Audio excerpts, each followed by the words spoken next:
Ngayon lang, di ba nagluluto kayo ng humba? Ngayon lang ako nakakain ng humba na, I mean, ngayon ko lang kinain yung saging sa humba. Lagi ko siya tinatanggal eh.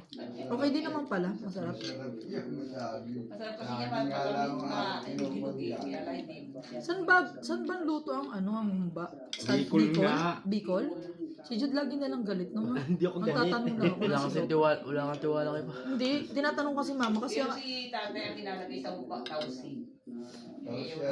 Yung parang yung nilalagay ni John ni Ubod ng Ubod ng niyog. kay Jonathan sa ano sa tokot baboy. Oo, yun. Yung tausi. Alin yung parang O itim? yung parang beans oh. Ah, Tausi yun. Masarap yun dyan, isang uba. okay. Okay naman pala eh. Ano, saging. Oo. Pero parang tigas ng saging, no? Tigas. Alin? Ang saging, matigas. Ano nga, di pa masyadong hinugi.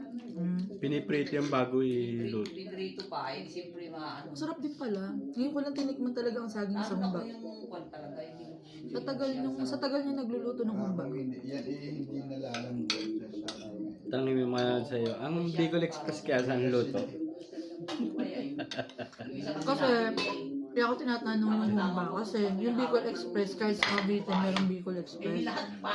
Sabi ko baka hatiin o ano. Pero lutong Bicol. Hindi na. Kaya nga Bicol Express. Manghang Maganda na may gata.